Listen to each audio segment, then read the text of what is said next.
انسان جب تک اس دنیا کے اندر باحیات رہتا ہے، زندگی بسر کرتا ہے، اللہ تعالیٰ نے انسان کو اختیار دے رکھا ہے۔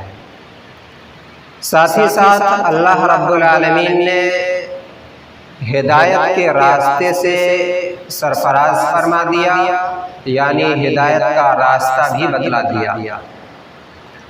اب اس اختیاری زندگی کے حساب سے ایک انسان چاہے تو اللہ رب العالمین کا شکر گزار بندہ بن جائے، اور چاہے تو رب کی ناشکری کر کے اپنے آپ کو ناکام بنا لے۔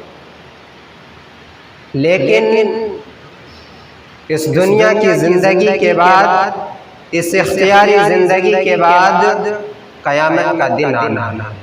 ایک ایسا دن بھی آنے والا ہے کہ اس دنیا کا خاتمہ ہو جائے گا۔ جو اختیار اللہ رب العالمین نے انسان کو دے رکھا تھا، وہ اختیار ختم ہو جانا ہے، اور رب کے سامنے اس دنیا کی زندگی کا حساب دینا ہے۔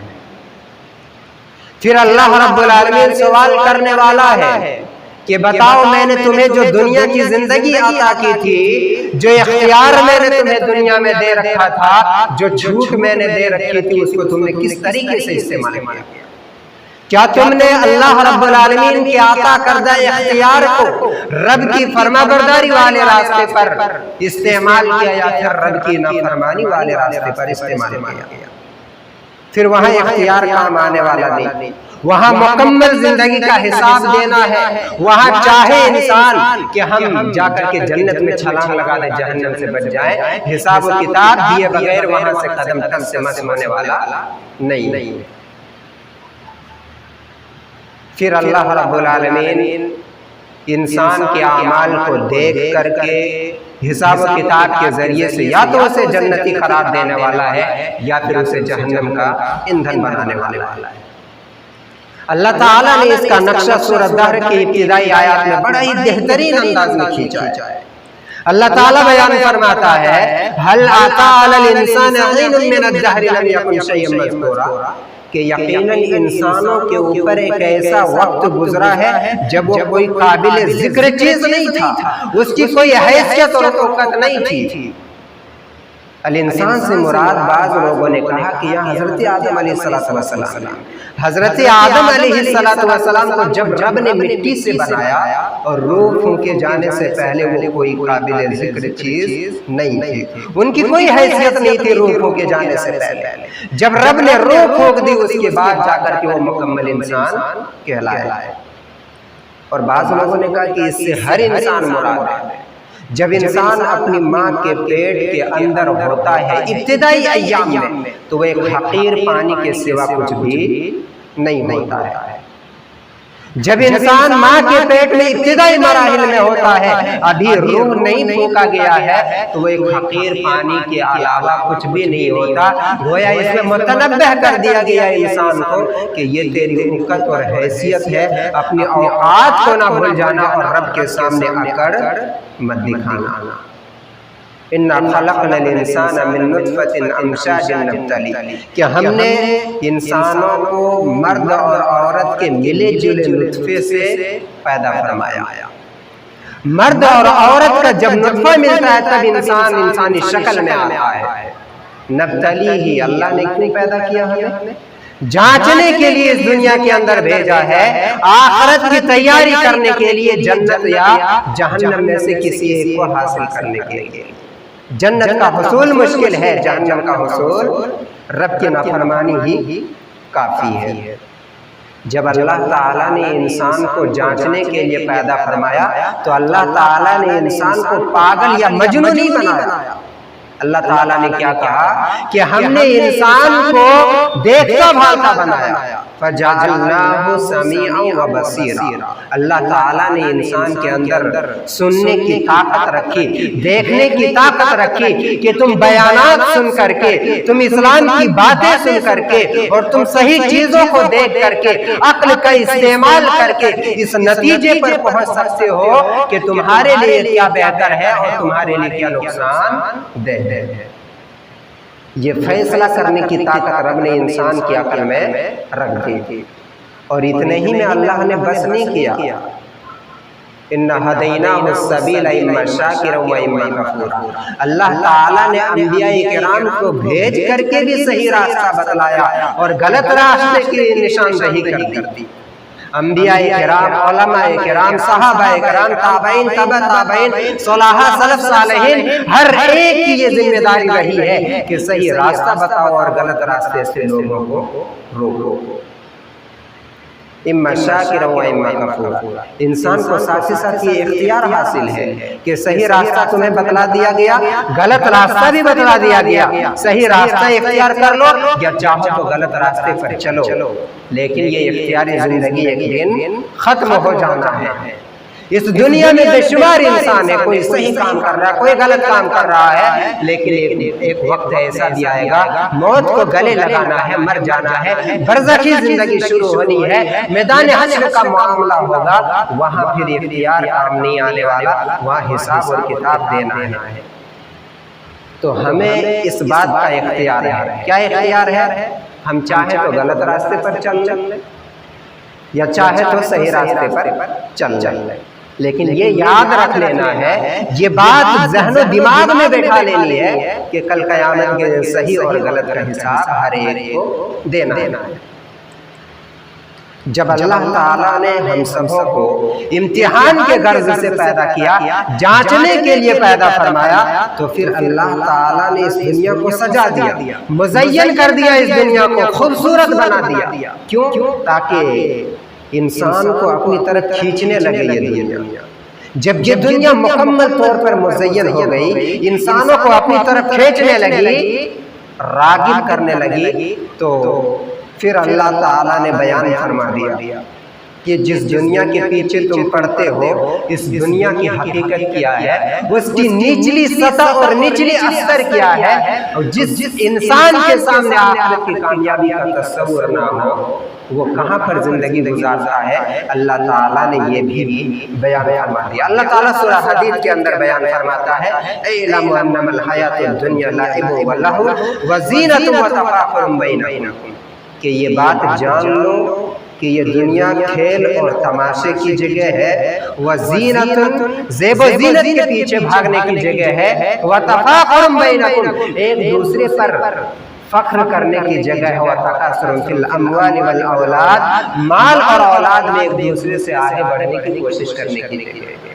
یہ سب سے نچلی جگہ ہے، یہ دنیا کا ایک اسٹینڈرڈ ہے، اور ایک اسٹینڈرڈ وہ ہے کہ اللہ اور اس کے رسول کے بتائے ہوئے طریقے کے مطابق زندگی گزارنا، یہ سب سے اونچے لیول کا اسٹینڈرڈ ہے۔ اس اسٹینڈرڈ پر اور اونچے لیول پر زندگی گزار کر کے انسان کامیاب ہو سکتا ہے، اور جو اپنے آپ کو ناکام بنانے والا ہے وہ کہاں زندگی گزارتا ہے؟ کھیل تماشے کے پیچھے بھاگتا ہے، زیب و زینت کے پیچھے بھاگتا ہے، اور اسی طریقے سے ایک دوسرے پر فخر کرتا ہے، مال اور اولاد میں کمپٹیشن کرتا ہے۔ تو ہمیں زندگی کس سٹیج پر گزارنی ہے؟ ایک دم نچلی سطح پر، اس شخص کی طرح، اس آدمی کی طرح جس کے سامنے آخرت کی کامیابی کا تصور نہ ہو، یا اس آدمی کی طرح جس کے سامنے آخرت کی کامیابی کا تصور ہو۔ تمام انبیاء کرام کا یہ مشن تھا کہ زندگی کے لیول کو اس مقام تک پہنچایا۔ حضرت ابراہیم علیہ السلام کے واقعات کے ذریعے سے اللہ تعالیٰ نے قرآن کو بھر دیا کہ کس طریقے سے انہوں نے زندگی کے نچلے حصے سے اوپر اٹھ کر کے اور بلند مقام پر زندگی گزارا، اور یہ پیغام دیا انسانوں کو کہ تمہاری زندگی کا یہ اثر اور یہ لیول نہیں ہونا چاہیے، بلکہ تمہاری زندگی گزارنے کا طریقہ یہ ہونا چاہیے جس سے تم اپنے آپ کو کامیاب کر سکتے ہو، اپنے آپ کو کامیاب بنا سکتے ہو۔ جس انسان کے پاس آخرت کی کامیابی کا تصور نہ ہو، وہ کھیل تماشے میں پڑا رہتا ہے، عبادات کا فکر نہیں، شریعت کا کوئی فکر نہیں، قرآن اور حدیث کا کوئی فکر نہیں اسے۔ انسان کی زندگی کی ابتدا بچپن کے مرحلے سے ہوتی ہے۔ جب ایک بچہ بچپنے کے مرحلے میں ہوتا ہے تو اس کے سامنے کھیل اور تماشے کے علاوہ کوئی اور چیز اسے نظر نہیں آتی، وہ کھیل تماشے کے پیچھے بھاگتا ہے۔ جب بچوں کی آپس میں ملاقات ہو تو کھیل اور تماشے کے لیے، اس کے علاوہ آج کل آن لائن گیمنگ کا اتنا چلن ہو گیا ہے کہ موبائل میں منڈی گار کر کے سر نیچے کر کے کھیل رہے گیم. ماں باپ کے سامنے، والدین کے سامنے کسی کا کوئی خوف اور ڈر نہیں. اور ہم نے بھی ماں باپ نے بھی بچوں کو یہ تعلیم نہیں دی، اس اثر تر اور اس حساب سے تعلیم نہیں دی کہ تمہاری زندگی کا کوئی مقصد. حضرت ابراہیم علیہ السلام نے اپنی زندگی کی ابتدائی مراحل کے ذریعے سے، جب وہ بچپنے کے مرحلے میں ہوتے ہیں، جس ماحول میں وہ آنکھ کھولتے ہیں، جس ماحول میں وہ پیدا ہوتے ہیں، وہ پورا کا پورا ماحول بتوں کی عبادت کرنے والا، کھیل تماشے میں لگا رہنے والا، چاند کی پوجا کرنے والا، سورج کو پوجا کرنے والا، اسی طریقے سے ستاروں کو پوجنے والی قوم تھی. حضرت ابراہیم علیہ السلام کو اپنی زندگی کا مقصد سمجھ میں نہیں آ رہا تھا کہ رب کون ہے، کس نے ہمیں پیدا کیا ہے اور کس چیز کی عبادت کرنی ہے. اس کا نصب العین حضرت ابراہیم علیہ السلام کو سمجھ میں نہیں آ رہا. حضرت ابراہیم علیہ السلام اپنی قوم کو دیکھتے ہیں کہ چاند کی عبادت کر رہے ہیں، سورج کی پوجا کر رہے ہیں، تو انہوں نے جب رات کی تاریکی چھا جاتی ہے تو ستارے کی طرف دیکھتے ہیں اور غور و فکر کرتے ہیں. فَلَمَّا جَنَّ عَلَيْهِ اللَّيْلُ رَأَىٰ كَوْكَبًا. رات کی تاریکی میں حضرت ابراہیم علیہ السلام ستارے کو دیکھتے ہیں. پوری قوم بھی ستاروں کی پرستش کرنے والا، ستارے کو دیکھتے ہیں حضرت ابراہیم علیہ السلام اور کیا کہتے ہیں کہ یہ میرا رب ہو سکتا ہے، کیونکہ ستارے تک میں نہیں پہنچ سکتا ہوں. وہ اتنی اونچائی پر ہے، لہذا اسے رب ماننے کی فکر میں لگ گئے. فَلَمَّا جَنَّ عَلَيْهِ اللَّيْلُ رَأَىٰ كَوْكَبًا قَالَ هَٰذَا رَبِّي فَلَمَّا أَفَلَ قَالَ لَا أُحِبُّ الْآفِلِينَ. جب وہ ستارہ ڈوب جاتا ہے تو حضرت ابراہیم علیہ السلام کیا کہتے ہیں کہ ڈوبنے والا میرا رب کیسے ہو سکتا ہے. ایک بیسک پوائنٹ انہوں نے لگایا کہ جو ڈوب سکتا ہے وہ رب ہو نہیں سکتا. بیسک پوائنٹ لگایا. ہمارے بچوں کے اندر غور و فکر کا کوئی ملکہ پیدا نہیں ہو رہا ہے، نہ ہمارے اندر نہ ہمارے بچوں کے اندر یہ ملکہ پیدا نہیں ہو رہا. علم کی طرف ہمارے بچے نہیں آ رہے، ایجوکیشن کی طرف ہمارے بچے نہیں آ رہے. دنیا کے جتنے بھی گیم اور کھیل ہیں، تمام کھیل کا مقصد کیا ہے کہ انسان کے سوچنے اور سمجھنے کی جو صلاحیت ہے اس پر کیا کر دو، مہر لگا دو. یہ سوچنے سمجھنے کے لائق نہ رہے. سب سے زیادہ کھیل کے پیچھے اگر کوئی قوم بھاگ رہی ہے تو وہ مسلم قوم کے بچے. کھیل دیکھنے میں کچھ لگے ہوئے، کچھ کھیلنے میں لگے ہوئے ہیں. اور تو اور جو بچے مسجد کے اندر تشریف لاتے ہیں، اس طریقے سے کھلاڑیوں کو آئیکن بنا کر کے پیش کیا گیا کہ ٹی شرٹ جو پہنتے ہیں اس کے اوپر کوئی تصویر کھلاڑی کی ہے یا نام کھلاڑی. ہماری قوم کہاں تک پہنچ رہی ہے؟ ہمارا آئیڈیل اور ہیرو کون ہونا چاہیے؟ صحابہ ہونا چاہیے. اللہ کے رسول صلی اللہ علیہ وسلم آئیڈیل ہونا چاہیے. اور ہمارا آئیڈیل کون بنتا جا رہا ہے؟ کوئی فلمی ایکٹر ہو یا کوئی کرکٹر ہو، اسی طریقے سے کسی کھلاڑی کو ہم اپنا آئیڈیل بنا رہے ہیں. ہمارا آئیڈیل صحابہ کرام ہونا چاہیے، اللہ کے رسول صلی اللہ علیہ وسلم ہونا چاہیے. حضرت ابراہیم علیہ السلام نے اپنی زندگی میں بچپن کی زندگی کے ذریعے سے یہ پیغام دیا کہ تم بچپن کے اوقات کو تعلیم اور تعلم میں گزارو. اس بات پر غور و فکر کرو کہ تمہاری زندگی کا مقصد کیا ہے. حضرت ابراہیم علیہ السلام نے آسمان و زمین، چاند سورج پر غور و فکر کر کے عقیدہ توحید کی دولت انہوں نے حاصل کر لی. جب پوری قوم بتوں کی عبادت کر رہی تھی، چاند سورج کی پوجا کر رہی تھی، حضرت ابراہیم علیہ السلام نے عقیدہ توحید کی دولت حاصل کر لی. اور ہماری زندگی میں بچپنے کے مرحلے کو کھیل اور تماشے کے علاوہ کچھ بھی ہم تصور ہی نہیں کرتے ہماری زندگی کا کیا مقصد ہے. حضرت ابراہیم علیہ السلام اپنی زندگی کے مرحلے میں آگے بڑھتے، بھرپور جوانی کی طرف. جب بھرپور جوانی کی طرف حضرت ابراہیم علیہ السلام بڑھتے ہیں تو پھر جو دولت حاصل کر کیے رہتے عقیدہ توحید کی، جو علم انہوں نے حاصل کیا تھا بچپنے میں، وہ بھرپور جوانی میں اس کی دعوت لے کر کے کھڑے ہو جاتے اپنی قوم کے سامنے.